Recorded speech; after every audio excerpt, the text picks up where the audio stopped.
The place of God in my soul is blank.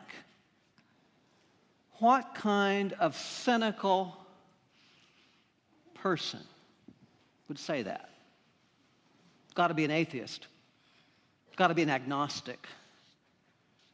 Got to be someone isolated and removed. The place of God in my soul is blank. Who would say that?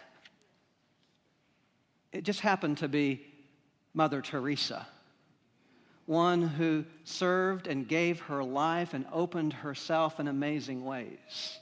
Mother Teresa, the one famous for that smile of love offered to the hungry and the homeless on the streets of Calcutta.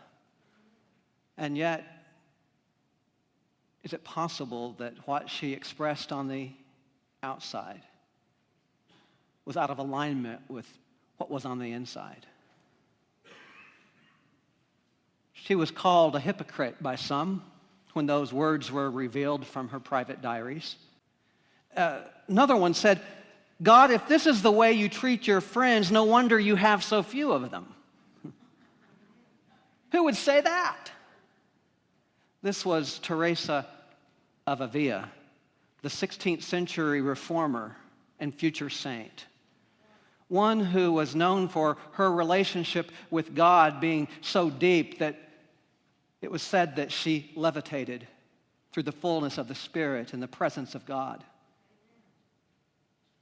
And yet she said, God, if this is how you treat your friends, no wonder you have so few of them.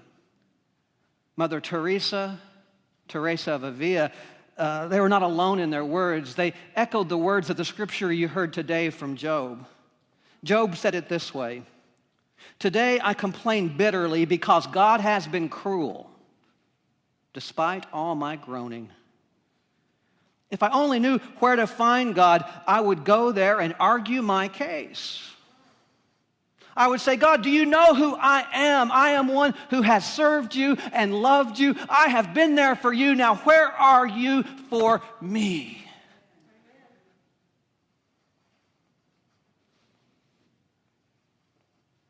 Where are you? Don't you hear my prayers? You're hearing everybody else's prayers. Where are you, oh God? I cannot find God anywhere. If I go to the east, God isn't there. If I go to the west, I find nothing. When God is working up north, I can see no one. When God turns south, I don't even catch a glimpse. The Most High makes my heart sink and makes my body shake in terror. If only I could vanish in darkness and thick gloom would cover my face. Do those words resonate with any of us here today? God, why did you make me this way? What were you thinking? I just want to have a family. I just want to be like everyone else. Why, God, did you make me this way? And why don't you change me? If you really loved me, you would make me straight. It's too hard living this way. No one understands. I can't stand the looks I get.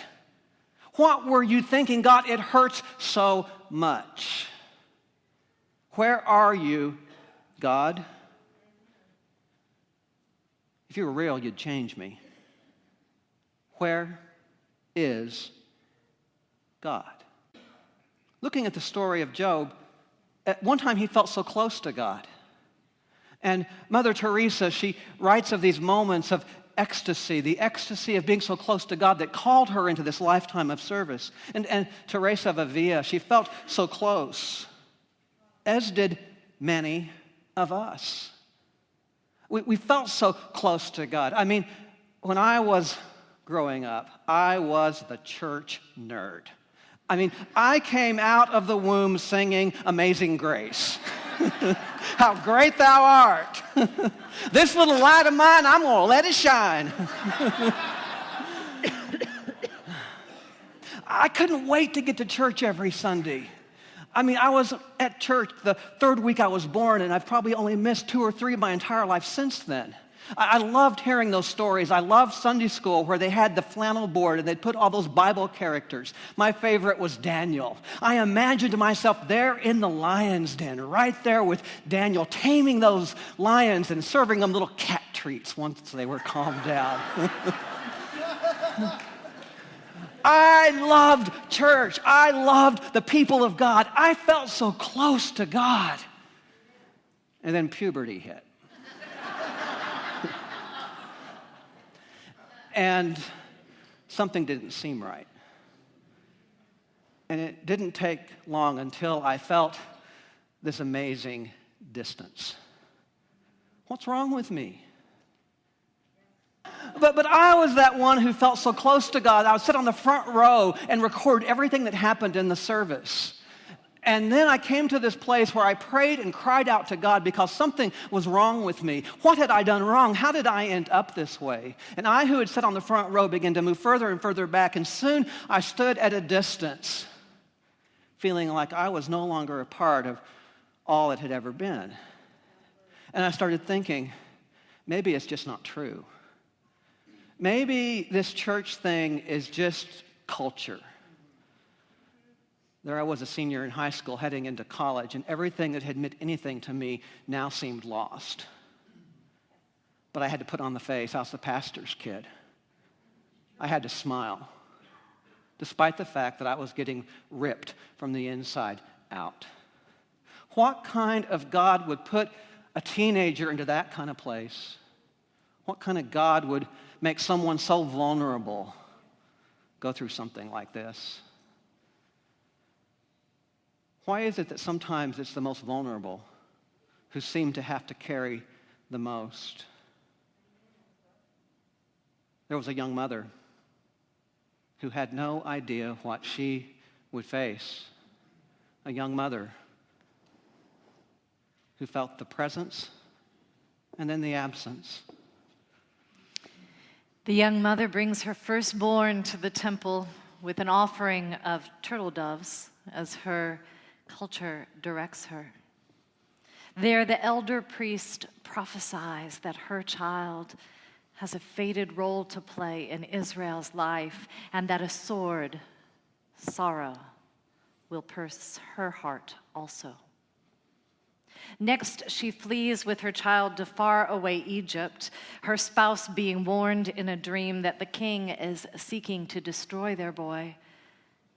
And when her son is 12 years old, the family travels to Jerusalem for the annual Passover meal. On the return trip, she is unable to locate him among relatives and friends, and terrified, she returns to the city to find Jesus in the temple, discussing Torah with the elders. As an adult, his public ministry has been dramatic and tumultuous. But now, Mary's son has been arrested, tried, and convicted as a criminal.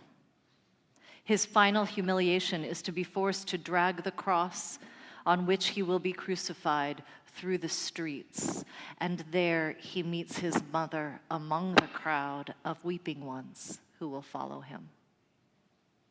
On the lonely hill, under the ominous shadow of the instrument of her son's torture and death, the mother stands. When his battered and bruised body is taken down from the cross, she receives it, cradling him in her arms as she did at his birth. But now he is lifeless and spent. His friends take her child's broken body and lay it in a cold tomb. Jesus' shaken mother attends. Mary, the one who carried Jesus under her heart for 9 months and continues to carry him still. Her heart pierced, broken, and intimate with her son's great heart, is the earthen vessel into which all the sorrow of the world is poured.